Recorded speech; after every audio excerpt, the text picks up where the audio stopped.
आद्या फंसी गुंडों के बीच में। क्या अब आद्या को अनुपमा या कोई भी बचा पाएगा या नहीं, ये जानने के लिए चलिए देखते हैं आज का एपिसोड। और आज का एपिसोड शुरू होता है किंजल अनुपमा को घर पे बुलाती और बताती है कि तोशुन को अनुज ने नौकरी पे रखा है। तो ये बात सुन के अनुपमा को बुरा लगता है और कहती है तोशु नौकरी करेगा तो फिर से वो कुछ ना कुछ ऐसी गड़बड़ करेगा जिससे बात मुझ पे आएगी और वो सारी बातों को उलझा देगा। और फिर भगवान जी से कहती है, भगवान जी आपने मुझे कहाँ फंसा दिया, मैं अच्छी भली इंडिया में थी तो सही और यहाँ तोशु काम करके सबसे मिलके सब कुछ उलझा देगा, सब कुछ बर्बाद कर देगा, मैं क्या करूँ इसका। और उतनी ही देर में जैसे ही वो अपनी पोती परी से बात करती है, जब ही दो गुंडे घर में आ जाते हैं और उनको देख के तीनों घबरा जाते हैं कि ये कौन आ गए, क्यों आए हैं। तो अनुपमा उनसे पूछती है कि कौन हो तुम यहाँ से चले जाओ। तो वो गुंडे कहते हैं कि हम पारितोष से मिलने आए हैं, वो 7 दिन से हमारा फ़ोन नहीं उठा रहे, वो उसने हमारे पैसे ले लिए और वो मिल नहीं रहा है। और साथ ही गन दिखाते हैं। गन देखते ही अनुपमा और किंजल घबरा जाती है और कहती है वो यहाँ नहीं है, वो आएगा तो हम बता देंगे, प्लीज़ यहाँ से चले जाइए। फिर वो गुंडे वहाँ से जाते जाते वास तोड़कर चले जाते हैं, जिससे अनुपमा और किंजल काफ़ी ज़्यादा घबरा जाते हैं और सोचती जल्दी से तोशु आए ताकि वो इस बारे में बात कर सके। दूसरी तरफ अनुज दूध लेके आद्या के गेट पे जाता है और कहता है प्लीज़ बेटा डोर खोल दो, क्योंकि आद्या को काफ़ी देर हो गई और वो बहुत ही ज़्यादा जिद्दी है।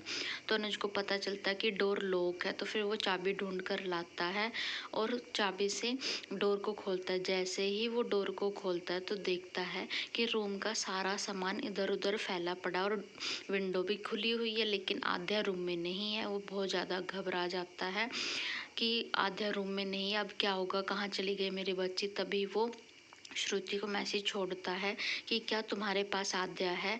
तो श्रुति मैसेज में रिप्लाई ना देके फ़ोन करके कहती कि नहीं मेरे पास नहीं है, क्या हुआ।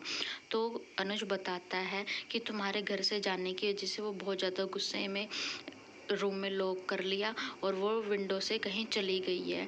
मेरी आद्या को कुछ हो गया तो मैं जी नहीं पाऊंगा, मैं मर जाऊंगा, प्लीज़ श्रुति उसके दोस्तों से कहीं भी उसका पता करके पता लगाओ। तो श्रुति कहती कि ठीक है मैं भी पता करती हूँ और तुम्हें बताती हूँ।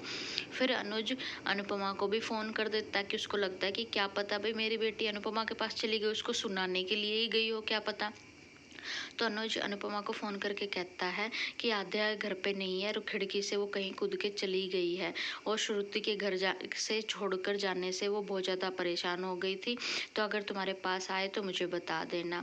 तो अनुपमा कहते ठीक है और बाद में फ़ोन कटने के बाद में कहती है कि ये सब कुछ मेरी वजह से हो रहा है।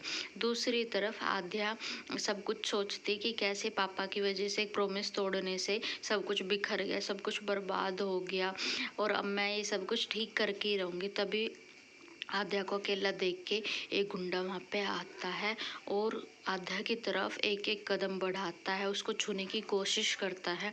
तभी आद्या उसको अपने बैग से मारकर वहाँ से भागती है। जैसे जैसे वो भागती है बेचारी, वो गुंडा भी उसके पीछे पीछे उतना ही भागता है। जहाँ जहाँ आद्या जाती वहाँ वहाँ वो गुंडा उसके पीछे पीछे जाता है और आद्या एक गार्बेज वाली जगह पे जाके छुप जाती है। फिर वो गुंडा उसका पीछा नहीं छोड़ता और वो उस गार्बेज वाली जगह पे सामान इधर उधर करके देखता है कि कहाँ है।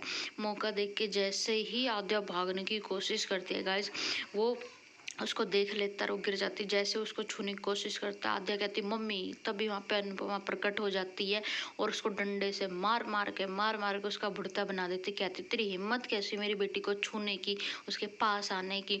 और जैसे वो इतना पिटता है वहाँ से वो भाग जाता है। फिर अनुपमा अपनी बेटी को गले लगाती है और कहती बेटा मैं हूँ, तुझे कुछ नहीं होगा, तू सब ठीक है, कुछ जब तक मैं हूँ तेरे साथ कुछ ऐसा नहीं हो सकता। और आज का एपिसोड यहीं पे ख़त्म होता है। देखते कल के एपिसोड में गाइज, क्या आद्या इस वजह से अनुपमा से अपनी नफरत को भूल जाएगी, क्या सब कुछ नॉर्मल हो पाएगा या नहीं। देखने के लिए अगर आपने मेरे चैनल को सब्सक्राइब